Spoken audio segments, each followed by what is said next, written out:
Ito na, Kitty Duterte po, inendorso na po ang PDP Laban o Duterte. Pakinggan po natin ang pahayag ni Kitty Duterte. Magandang gabi sa inyong lahat.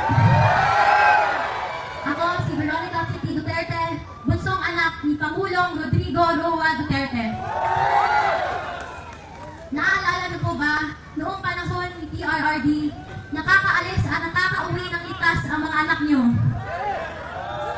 Ibalik natin ang ganoong pamamahala sa bansa. Nandito ako ngayon dahil kinuha nila sa amin, sa ating lahat, higit sa lahat, sa akin, ang tatay ko. Noong March 11, 2025, nasaksihan ko ang pagkidnap at pag-abuso nila sa tatay ko.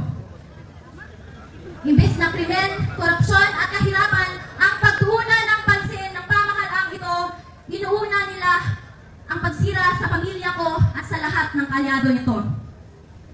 Pumili tayo ng matino at matapat sa paglilingkod kasi kung hindi, kawawa tayong lahat at ang mga susunod na henerasyon.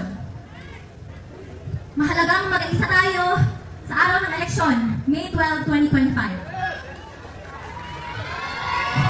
Suportahan natin ang PDP Laban Senatorial Slate o mas kinikilalang Duterte.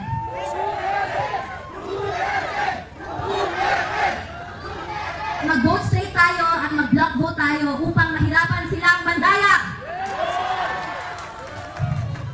To the OFWs, to the Filipino communities who took care of us, you have my love, respect, and gratitude. Sa katauhan na nagpakita o walay undang na paghigugma o pagsuporta, daghang salamat kay Wangin Nino Biaye. Kamo ang nagpapakusog sa amo tanan. May aabot ako na personal na mensahe ng tatay ko sa bawat Pilipino. Sabi niya, I did what I could for my country. And you are all in my heart. Pangalawa, ang sabi niya, kung kakalimutan niyo lang rin ang Duterte, kalimutan niyo na lang rin siya. Mga kababayan, huwag natin kalimutan ang bilin ni Tatay Digong. Sa mga kabataan, hinihikayat ko kayong magbantay sa mga boto dahil dito nakasalalay ang kinabukasan nating lahat. Maraming salamat po and God save the Philippines. Pilipinas, Duterte ka rin! Duterte! Duterte! Duterte! Duterte! Duterte! Duterte! Duterte! Duterte! Duterte! Magandang gabi ho sa inyong lahat. Kumusta ho kayo? Dapat yung anak ko lang ang magsasalita eh. Sabi ko, ano ba gusto nyo marinig nyo? Gusto nyo marinig yung lahat ng sakit sa bibig. Yung anak ko, baby pa sana, pero napilitan mag-mature. Dahil sa nangyari, hindi naman nun natin may pagkait yan kung anong nangyari. Pero ito talaga, sana tayo Pilipino, isa-isip, magtanda na tayo. Gusto na ako lumuhod, umiyak dito, magtanda na tayo. Pumili na tayo ng mga tao matino, matapat, at yung magsisilbi sa bayan, hindi pagsisilbihan ang sarili. So, nung nasa loob kami, binisita namin ng papa niya, binili niya talaga. Binili niya talaga, uulitin ulit ito ni Veronica, binili niya. Suportahan niyo ang Duterte. Kung hindi, kalimutan niyo na lang daw siya. So, yung lahat ng mga sumusuporta, miski sa bahay namin, sa Davao, sa ibang bansa, nakikita ko lahat ng suporta ninyo. Maraming salamat. Alam niyo ba, meron pang taga-Pilipinas na pumunta na nakausap ko. Sabi ko, taga Quezon City sila. Dahil alam mo bakit? Natatakot na rin sila sa kanilang seguridad. Kung noong una, di ba, mahal ni Pangulong Presidente ang bawat Pilipino, gusto niya maging masaya, safe, ligtas, nakakauwi na bahay. Walang nangyayaring masama. Sana ho, suportahan ninyo ang mga kandidato ni Pangulong Presidente Duterte, Rodrigo Duterte, yung 10. Nakikiusap po ako, At yung sa mga darating na mga araw, maging mapagmatsyag po tayo lalo na sa araw ng eleksyon. Tulungan nyo natin ang bansa, tulungan natin ang susunod na henerasyon. Wala na kong natira sa atin. Di ba naalala nyo nung naging siya ang presidente? Naalala ko, OFW ako eh, lahat ng mga Pilipino nasa abroad, proud na proud maging Pilipino.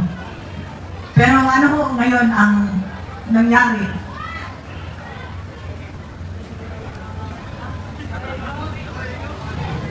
Kung kayo ang nasa sitwasyon namin nung nandun kami sa Villamor, parang hanggang ngayon nananaginip pa rin ako. Parang hanggang ngayon hindi pa rin ako makapaniwala. Gusto ko humingi ng tulong, hindi ko alam kung saan. So kaya ngayon, nandito kami, nagsasalita, humingi kami ng tulong ninyo. Suportahan nyo ang Duterte.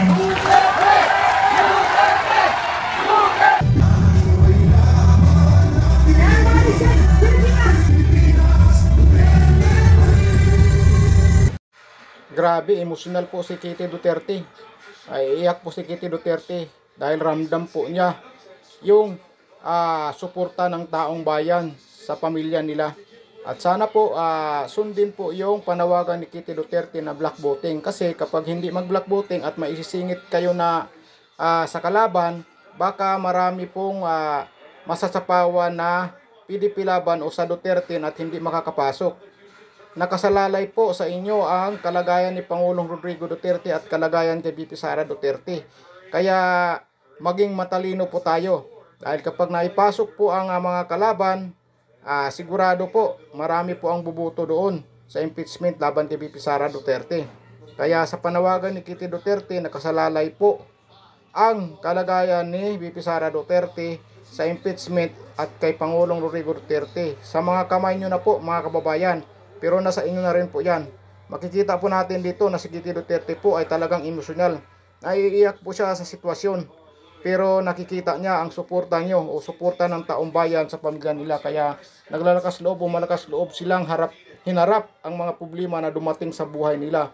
Kaya sana ang sigaw na Duterte at sana'y sundin po talaga ang panawagan nila. Kung talagang tutulong tayo sa mga Duterte o talagang mahal po natin si Pangulong Rodrigo Duterte.